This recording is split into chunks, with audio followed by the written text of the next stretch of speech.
Everybody, please put your cell phones to silent mode. The funeral is being conducted by Rabbi Nancy Lamb. I am truly honored to be officiating the service today for Joanne. I wish I knew her. I am so grateful to Bonnie and Amy and Diane taking the time to share their stories and memories of her. You've all been so blessed to have had Joanne in your life. It means a lot that you're here on this very cold day. There are a few extra seats, and it's not a sign of weakness to have a seat. It's a sign of wisdom, so please make yourself comfortable. And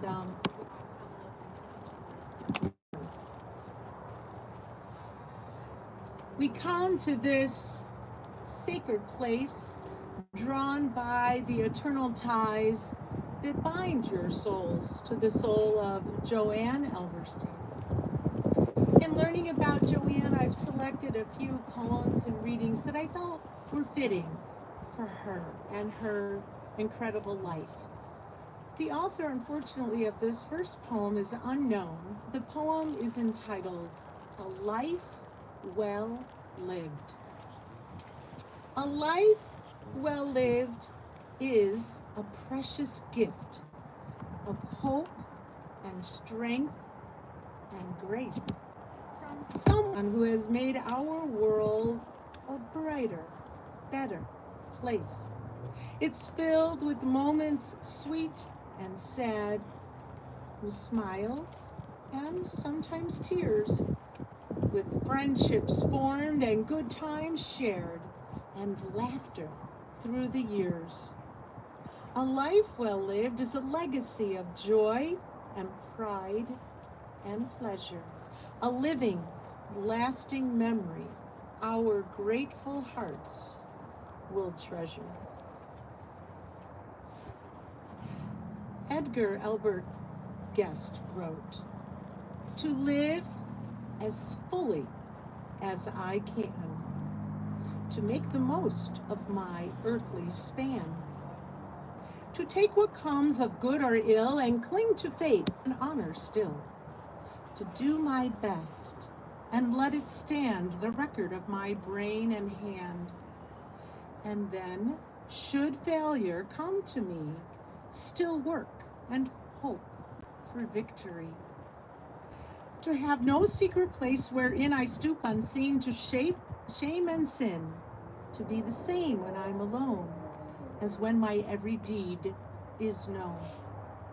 To live undaunted, unafraid of any step that I have made. To be without pretense or sham, exactly what you think I am. To leave some simple mark behind, to keep my having lived in mind. To play my little part, not whine that greater honors are not mine. This, I believe, is all I need for my philosophy and creed." Well, I think if you knew Joanne, she didn't just leave a simple mark behind. She made such an impression on everyone, I think, that she met. And that's what makes today difficult.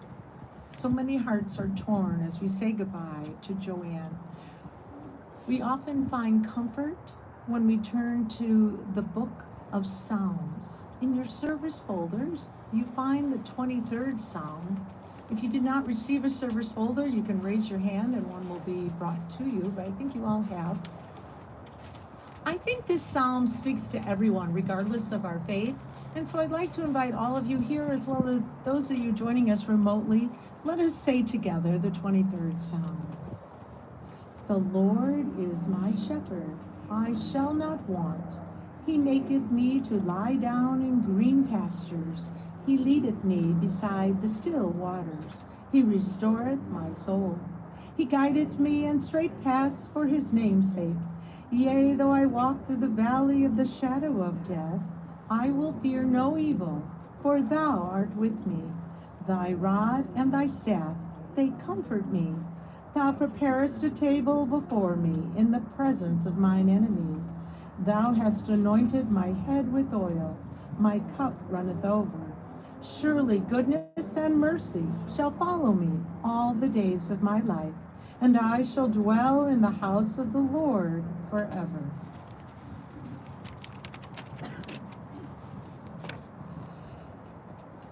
Many times as a rabbi, we have the honor of being the mouthpiece for others. And there are others who could not be here today, and I have the honor of sharing with you some of their beautiful, heartfelt words. The first is from Lauren Dolman. "My cousin Joanne was a lovely person, but of course you knew that. Few knew how multifaceted and sensitive she was. On the one hand, she was loads of fun. We would visit each other wherever we could, although we lived on different sides of the country.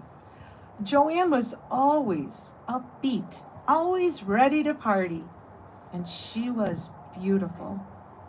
When we went out for dinner on Rush Street or sat in a restaurant on the Intercoastal Waterway in Fort Lauderdale, Joanne turned a lot of heads. She was super attractive and well put together. At a gay swimmers party in Chicago, all the guys glommed onto her. When we went to a Connie Francis concert, all heads turned when Joanne came in. Walking on Nob Hill in San Francisco, she dressed like a model. But Joanne had a completely different side. We were both only children and unmarried for years, and we always dished about people. Joanne was very sensitive about how people would treat her.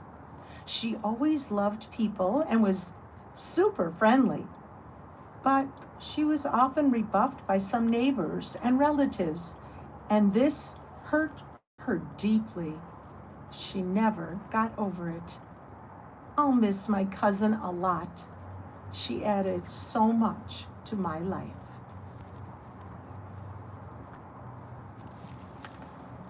And now I have the honor of sharing from Jeff Fishman. I was Joanne's last remaining first cousin on her mother's side. My entire family was proud of Joanne. She was our example of how to accept life's challenges and overcome them. As a child and through much of high school, Joanne was a rock star, smart, fun, extremely popular, and liked by everyone. She was always playing, dancing, smiling, and laughing. That changed while she was in high school when her father passed away. She adored and idolized him, and in fact was much like him in personality and appearance. She took the loss very hard, and when her mother recovered sufficiently from the loss, Joanne decided to get away from the city and start a new life. The family all worried about her, but she thrived in Chicago. She built a network of close friends and had a very active and happy social and work life. Joanne was always welcoming wherever any of us from her past visited, and she was always fun to be with. I felt she regretted never having married and not having children, but she loved life and lived it fully. I'm pleased that we stayed close for 70 years, but regret that circumstances interfered with that for her last 2 years. I thank her friends Amy and Bonnie for always being there for her. I'll always miss her, my favorite cousin. So sweet. And from Jeff's daughter, Julie. Since I was a little girl, I always revered my cousin Joanne. So glamorous, exciting, independent. I looked up to her so much. From preparing for my bat mitzvah to looking at colleges, I cherished her insight and saw her as a model of a woman who could literally make it on her own. She was like a real-life Mary Tyler Moore, but the prettier Jewish version. Some of my favorite conversations with her were when we were talking about boyfriends. At the time, I didn't realize how special it was that across generations, we could still talk about who was cute, who was alluring but trouble. She gave me advice as I got older. I gave some back to her. Even though she was nearly double my age, calling her cousin always felt right. She was ageless and will always be ageless in my memory. She also modeled to be what a proud Jewish woman looked like. From wearing big gold Jewish necklaces to playing mahjong, her embrace of our faith and our culture served as a model for me and helped make me the proud Jewish woman I am today. I will also be grateful for her impact on my life.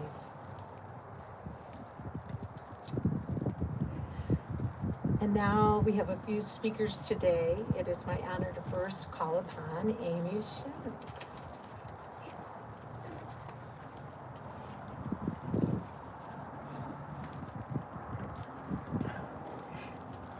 I met Joanne right after I started working at Dentech in 1997. I was just a telephone sales rep, and Joanne was a 30-plus year veteran there who was always at the top of the ranking reports for account managers, those who worked with our largest advertisers. A lunch foursome started, which included me, Joanne, and two other work friends, Ellen and Sharon. I was in my 20s, Ellen in her 30s, Sharon in her 40s, and Joanne in her 50s.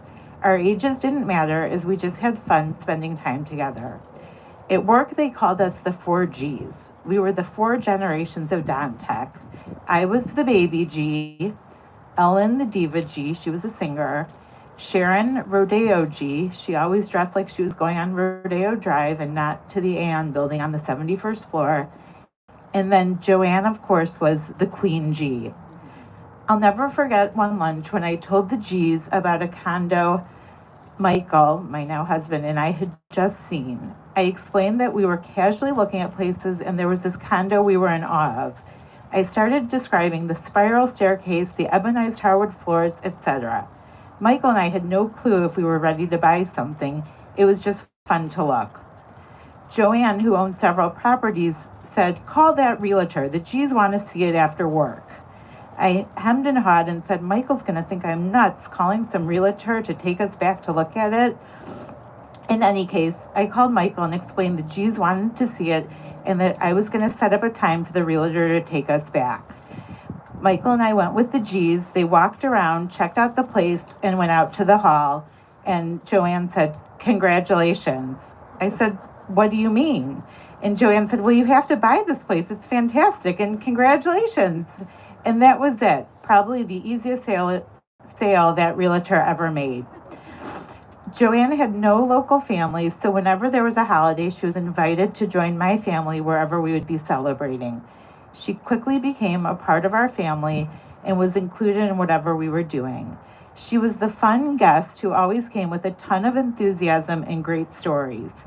She would tell us about her nights out in the city, her travels, her amazing luck at the slot machines. She won a huge jackpot in the slots and went the next day and bought a red Cadillac. And she would also listen intently to what was going on with everyone else.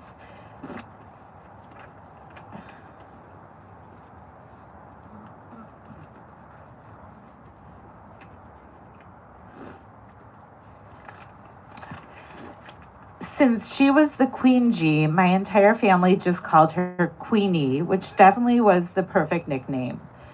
Joanne and I only worked together for my first 3 years, as that was when her 30-plus year career was winding down. She retired and the company promoted me and I took over her accounts. Every client talked about what a riot she was and how much they adored her. Joanne and I maintained a friendship all these years, even though we no longer worked together. She moved half the year to Florida, so I would always be in touch with her when she was there and see her when she was back in Chicago. She always wanted to know what was going on with everyone in my family, her former clients, and former teammates. She liked updates on everyone. Joanne was stunning, a wonderful, caring friend, and a lot of fun. When she started declining, Bonnie and I knew we needed to be with her and make sure she was well cared for. It was too hard for us to navigate her care over the phone while she was in Florida, so we encouraged her to move back here. She lived such a vibrant, full life, and when she became immobile and doing all the things she loved were nearly impossible to do, it was very hard for her. She loved dinners out and being out and doing fun things. Her ability to do those things changed, so we wanted her quality of living to be the best it could be given her circumstances. I feel very fortunate to have had such a special friend who added so much to my life. I'll miss her terribly, but find so much comfort in knowing that she lived a very full life and is finally resting peacefully.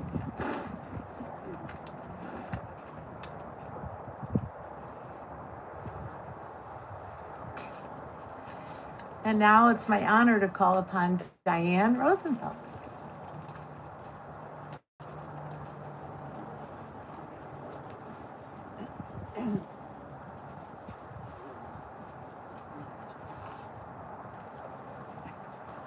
Thank you, Rabbi. These are very hard acts to follow. When someone passes away, certain memories and time shared seem to reel through our minds at a very fast pace, and such is the case with the passing of Joanne.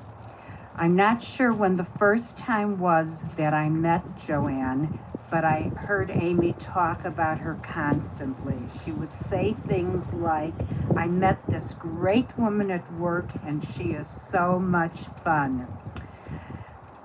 This relationship grew from being work buddies to becoming close friends. And Amy already spoke about the 4Gs. Okay. Then I finally met Joanne at one of our family dinners. As Joanne had no family here, it soon became a tradition to include Joanne at ours, no matter which of us was hosting. That included all Jewish holidays and other family events. Joanne truly became a member of our family. When I think of Joanne, I think of this gorgeous, blonde, vibrant, personable, energetic, and dynamic woman who was always looking for a good time. But more important are the qualities that really matter. Her kindness, thoughtfulness, and generosity.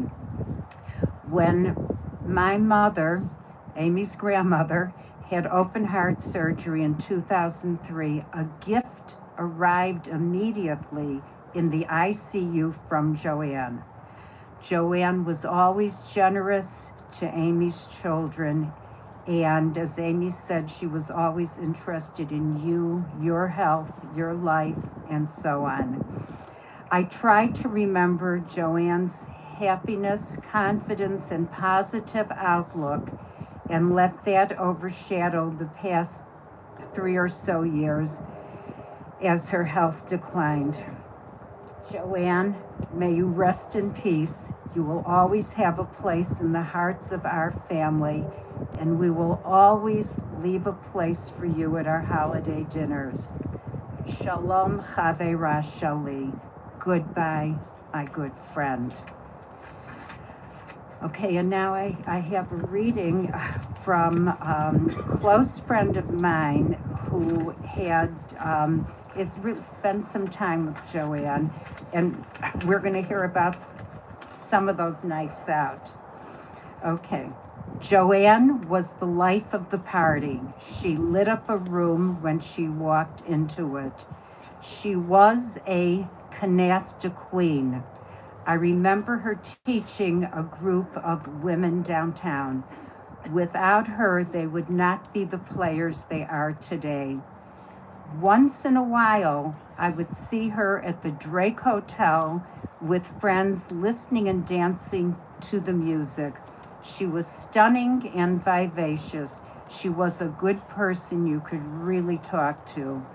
I always remember the good times. Rest in peace, Joanne. May your memory be for a blessing. Love, Hollis. It's my friend Hollis Chalem.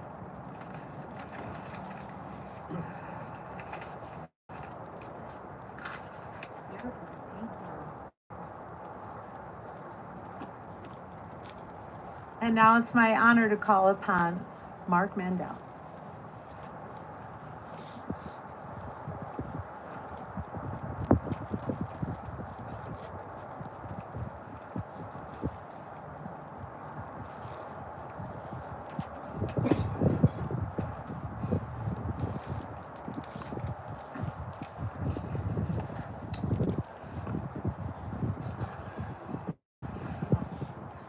Mark has to read this for me. I can't read it.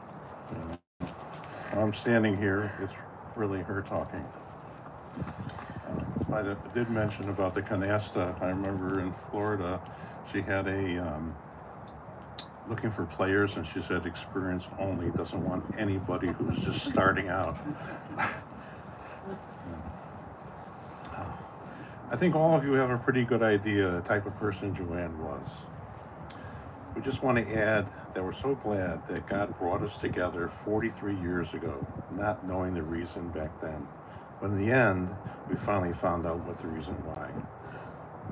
I'm so honored to be part of her life and to be there for her when she needed me the most. Joanne was that special kind of friend that I could confide in, and she knew that she wouldn't judge me or vice vice versa. We shared many, many stories together. She had a very colorful, interesting, wonderful, joyful, exciting, and fulfilling life, full of friends from all over, and anyone who ever met her always became her friend and loved her. We had many good times together, and I will always cherish those moments and remember her beautiful blue eyes and her forever smile. A while back, she asked me if anything ever happened to her, if I would take care of her Sophie, her beloved dog. That gave her so much joy. I'm so happy to say that now I have Sophie, which was such a big part of Joanne's life, and she's with us now in a loving home. I just want to add, we started out being neighbors in a high-rise building in Chicago many years ago, and we both lived there and walked our dogs together. In the end, we'll now be forever neighbors once again. The both of us will be right up the hill, right by the bench there, looking over her, and we will be connected here as friends for eternity. Thank you.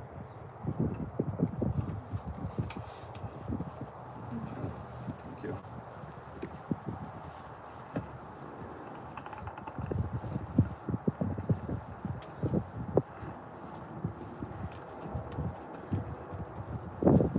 Joanne was also a loving daughter to Harry and Sarah, born and raised in St. Louis. She was a loving cousin and a terrific friend to countless people. She was kind, friendly, creative, energetic, successful, colorful, caring, and loving. She was stunning. Look at this photo of her. She was impeccable, always dressed fancy, always made up with her makeup perfect and her hair perfectly done. She loved wearing colorful clothes. I understand that red was her favorite color. If I had something red, I was going to wear it, but I don't. She loved wearing jewelry and her fur coat, and she really just made an impression. Like when she walked into the room, she lit it up. She graduated from the University of St. Louis. She majored in art history. She was a talented artist. I understand she painted abstracts, flowers, anything she painted was always very colorful. On those walks with Bonnie, when they would walk their dogs together, they would not only talk about each other's lives, their problems, but Joanne would often share, she loved to share her stories from her childhood. She was so fun to go out with, whether it was for dinner or for drinks. I understand she really enjoyed those dirty martinis at Gibson's. She loved music. She loved going to Millennium Park and going to the jazz clubs. And she also enjoyed music of Frank Sinatra and Barbara Streisand, and she really loved Rita Moreno. She loved going to the casinos. Boy, those slot machines were lots of fun for Joanne. And playing canasta, as we heard, she loved. She won, I understand, many trips, award trips from work. So she got to travel a lot. And she even went to Italy by herself. Living in Florida half the year, those sunny, warm days brought her lots of joy. I think most of all, she loved her friends, her family, her cats that she once had, and her dogs, walking the dogs in Lincoln Park or along the lake shore in Chicago. We know that none of us are going to live forever. What we don't know is when our time will come. Many of us in the Jewish faith believe that our spirit can live on l'dor vador, from generation to generation. And the way we believe that can happen is by those of us who are still here continue to share the stories, continue to talk about her, even document these stories so that her memory will live on forever. Joanne made an impact wherever she went and in everything she did. From working in the entertainment business, selling yellow pages, to owning real estate buildings. Her youthful and colorful spirit and her stunning appearance attracted people from all walks of life. Joanne's light will continue to shine like the Hanukkah candles we're lighting at this time during this festival of lights. Zecher Tzadik Livracha, the memory of the righteous, is forever a blessing. And to that we say, Amen. And now we're going to have her casket being lowered into the grave. The dust returns to the earth as it was. The spirit returns to God who gave it. It is only the house of the spirit, which we now lay within the earth. The spirit itself cannot die.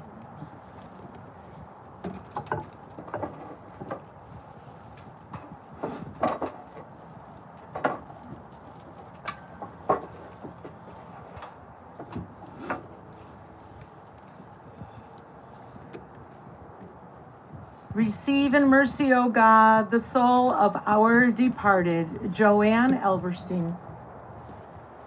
As her casket is being lowered into the grave, I share with you this beautiful poem by Helen Lowry Marshall. I'd like the memory of me to be a happy one. I'd like to leave an afterglow of smiles when life is done. I'd like to leave an echo whispering softly down the ways of happy times and laughing times and bright and sunny days. I'd like the tears of those who grieve to dry before the sun, of happy memories that I leave behind when my life is done.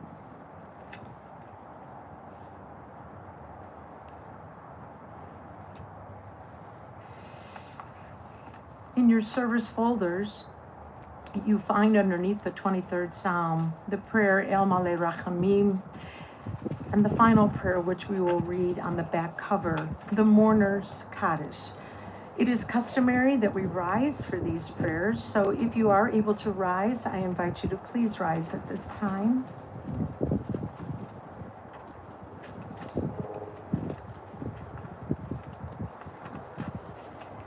El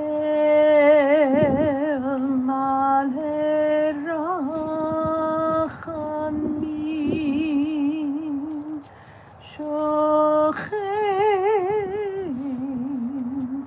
Amramim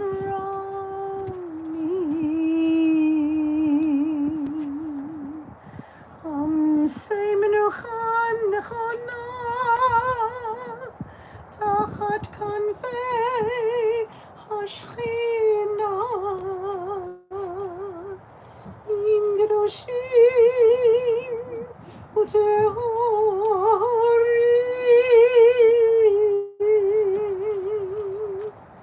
Kizar Rakia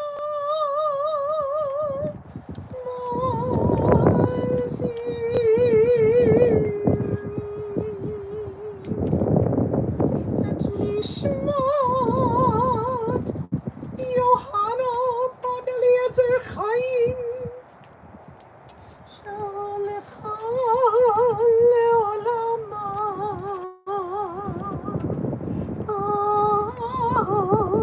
Harachamim Yastirea Beseter Kinafecha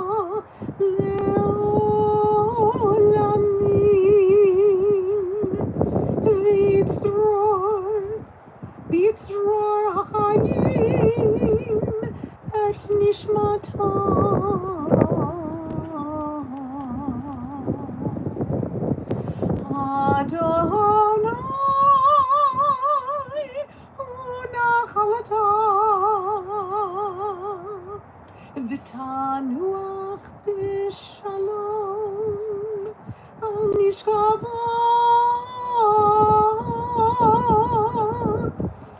ונאמר Amen.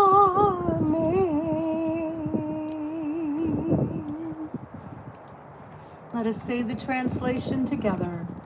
Compassionate God, eternal Spirit of the universe, grant perfect rest in your sheltering presence to Joanne Alberstein, who has entered eternity.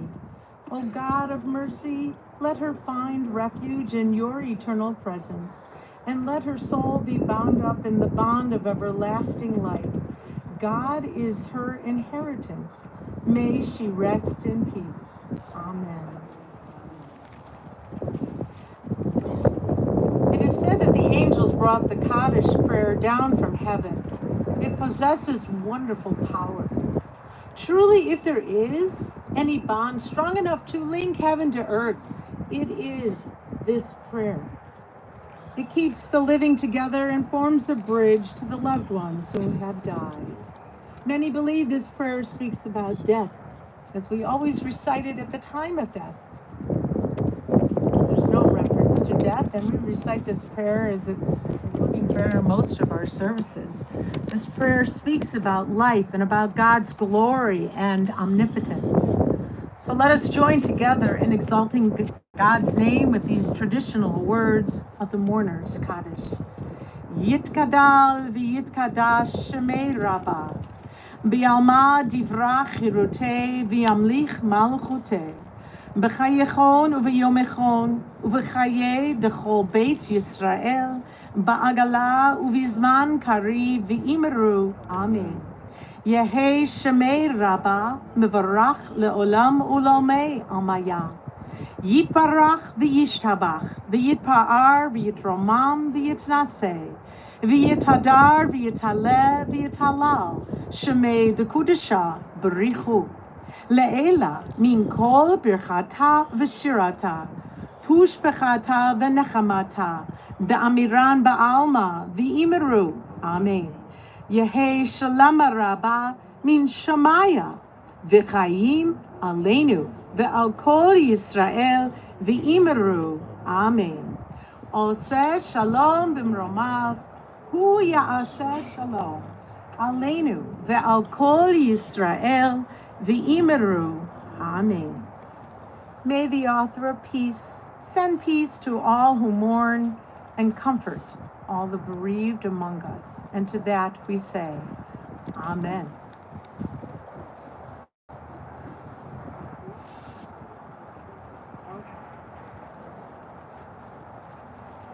So for those of us who aren't buried in Israel, we bring a little Israel here with this pouch of holy earth from the Mount Olives in Jerusalem, Israel.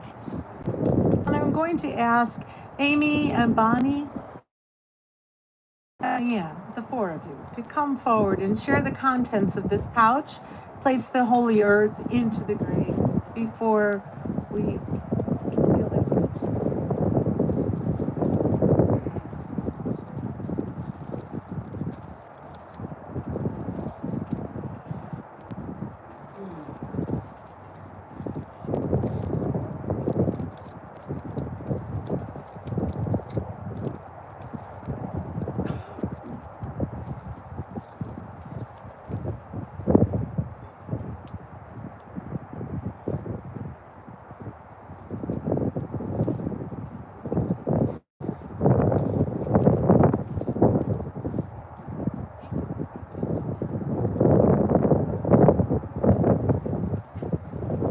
I'm going to seal the vault. If you would like to be seated, you may. Once it's sealed, I will invite all of you who are here to participate in what is considered by many the greatest mitzvah meaning good deed, of all. And that is to participate in the traditional 3 shovels of earth into the grave. Some people do 3 handfuls of earth. Some people turn the shovel upside down for the first of the 3 shovels sometimes to symbolically indicate how difficult it is to bury somebody that we love. Doesn't matter how much earth you get on the shovel or in your hand. Many people ask, why do we do 3 shovels? And there are different theories. The theory I like best is this one. When we do something, hopefully there's meaning behind what we're doing. When we do something 2 times in a row, it could be happenstance. But when we do an act 3 times in a row, there's great intention behind that act. When you are finished with your 3 shovels, and you see there are 2 buckets here with small shovels in them, so 2 people can be shoveling at the same time. You return the shovel to the bucket. We never pass the shovel. The reason we do not pass the shovel is we would hope that each individual participates in this mitzvah, this good deed, from his or her own free will. So 3 shovels, put the shovel back, and then you might want to come back under the tent to keep warm from the wind and to allow others to come forward and participate in the 3 shovels of earth. Again, I want to thank you all for being here. I'm Rabbi Nancy Landsman of Congregation Ahavat Olam, a Reformed congregation in Glenview. We're very small. We meet once a month, and it's coming Friday night, and it would be my honor to include Joanne's name on our list for Kaddish. It would be my honor to have you join us for our service.